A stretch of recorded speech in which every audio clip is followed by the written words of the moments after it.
Hi, so today I'm going to explain what is the Schmidt process. Okay, let V be an inner product space. So the Schmidt process is a method for transforming a basis for a finite dimensional subspace of V into an orthonormal basis for that subspace. In this algorithm, the vectors are normalized as we go along. Suppose that a basis x1, x2 is available for an inner product space. For the first step, we define V1 to be normalized version of x1, that is, V1 equal to x1. For an inductive definition, suppose that we have constructed an autonomous system V1, V2 until Vk minus 1, whose span is the same as span x1, x2 until xk minus 1. To get V1, subtract from xk its projection on the span of V1, V2 and Vk minus 1, and then normalize it. The formula for this process is in which k equal to 2, 3, and so on. The new basis has the property that for each k, span v1, v2 until vk minus 1 equal to span x1, x2 until xk minus 1. If that inductive definition is hard to grasp, look at the first step in the algorithm. The vectors v1, v2, and v3 are calculated as shown.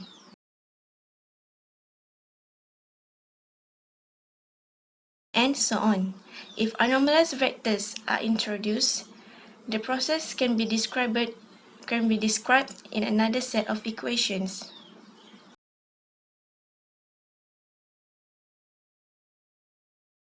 And so on.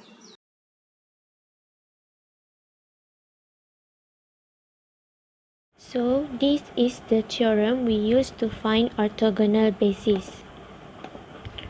Let x1, x2 until xk be a basis for a subspace W of Rn and define the following.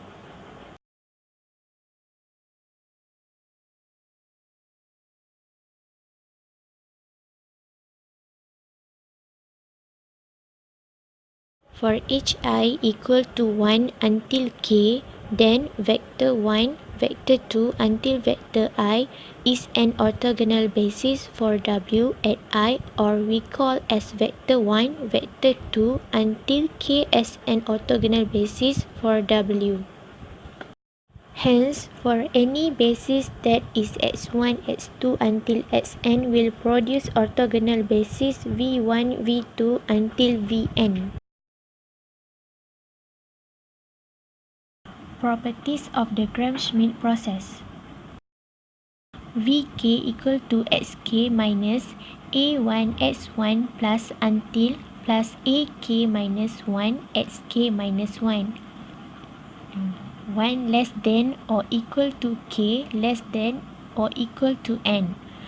The span of v1 until vk is the same as the span of x1 until xk. Vk is orthogonal to x1 until xk minus 1. Vk equal to xk minus pk, where pk is the orthogonal projection of the vector xk on the subspaces spanned by x1 until xk minus 1. The absolute value of Vk is the distance from xk to the subspace spanned by x1 until xk minus 1.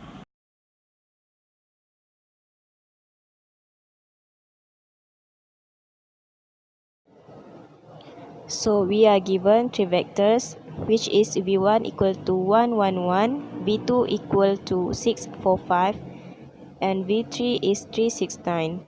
Based on these three vectors, we are required to find the orthogonal basis.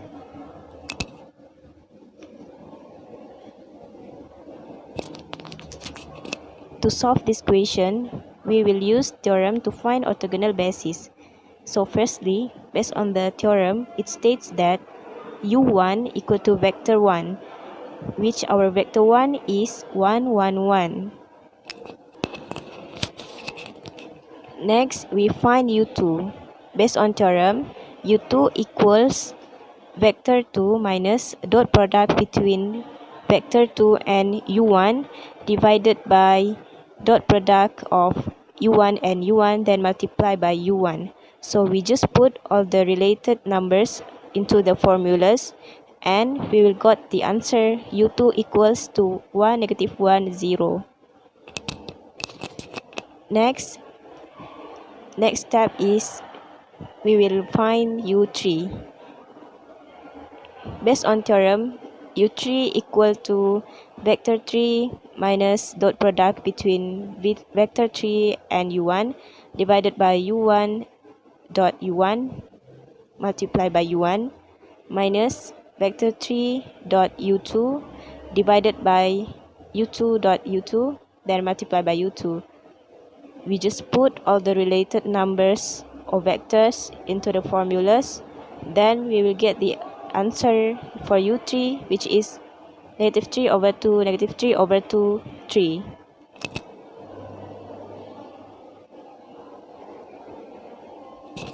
Hence, based on that 3 steps, we already have a set of orthogonal bases, which is u1, 1, 1, 1, u2, 1, -1, 0, u3, -3/2, -3/2, 0. So we can say that these 3 vectors form an orthogonal basis based on the theorem. Okay, so this is our question. Let A be the basis for R3 given by this is B1, this is B2, and this is B3. So we want to apply the Gram-Schmidt process to A to find the orthogonal basis for R3. So let's get to the solution. So we want to find W1, W2, and W3. So W1 is equal to V1, which is this.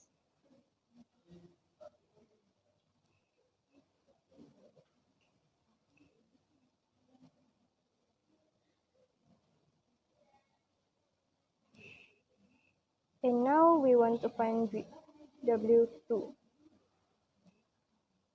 W2 equal to V2 minus V2 multiply by W1 divide by W1 multiply with W1 and W1. Okay, V2 is equal to 4, 3, 2 and minus V2, which is 4, 1 plus 3 and divide by 1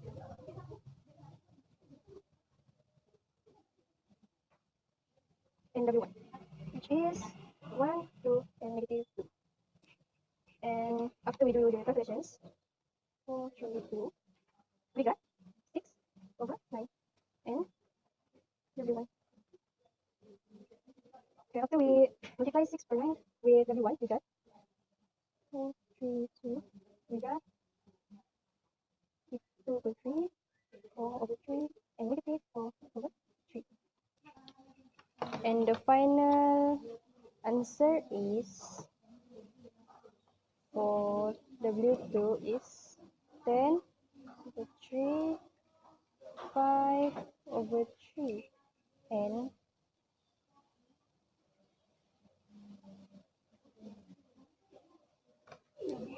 so this is our W2. So the last one, which is W3, the formula is V3 minus V3 W1 over W1 multiply with W1 and multiply with W1 and minus V3 W2 over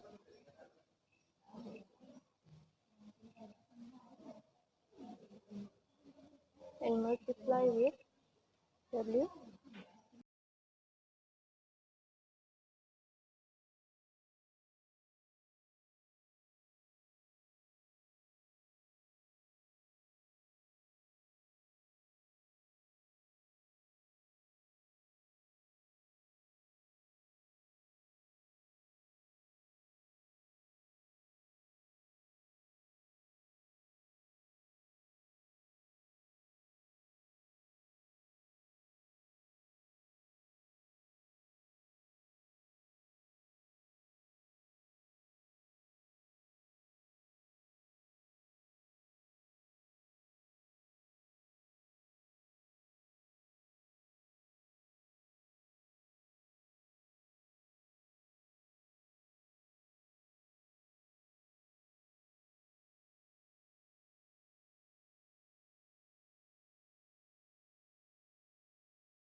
And the final answer is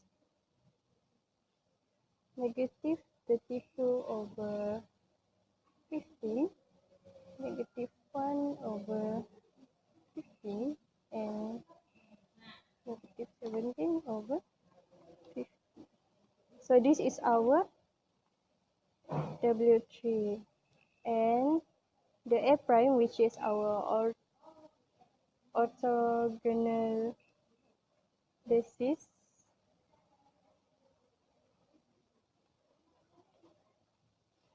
is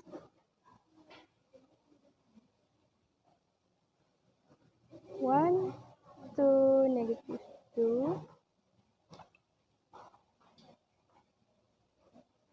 10, 3, 5 per 3,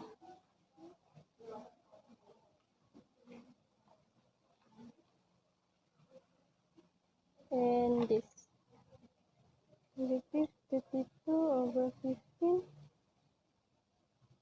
1 over 15 over 17. Oh, okay. So this is our orthogonal basis for R3. Let Z be the basis for R3 given by Z equals to V1. This is our V1, V2 and V3. Now we will find W1. W1 is equals to V1. Now for W2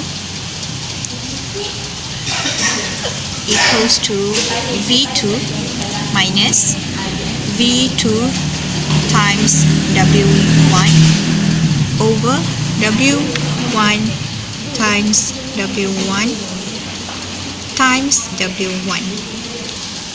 So our final answer for W2 will be 1 over 3, 2 over 3 and 1 over 3. So W3 equals to V3 minus V3 times W1 over W1 times W1 times W1 minus V3 times W2 over W2 times W2 times W2. And the final answer for W3 is negative 1 over 2, 0 and 1 over 2. To find orthonormal basis for R3, we need the length of W1.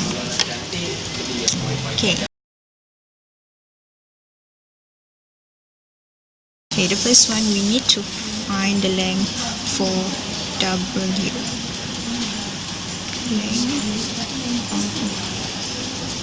Okay, to find the length of W1 equals to set W1 times W1.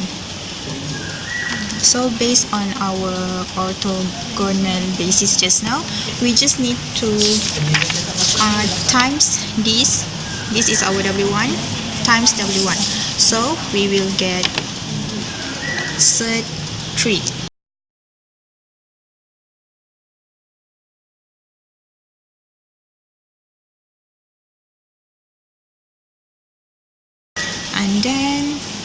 W3 will be W3 times W3 equals to Z1 over 2. So the orthonormal is the orthonormal basis for Z is W1 over the length of W1. The second one is W2 over the length for W2, and W3 over the length of W3.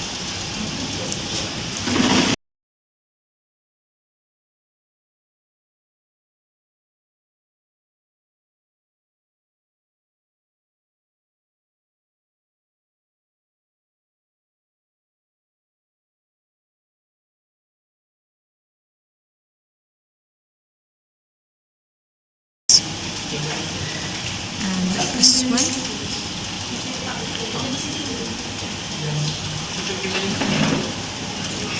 negative 2 over 2, 0, and 2 over 2.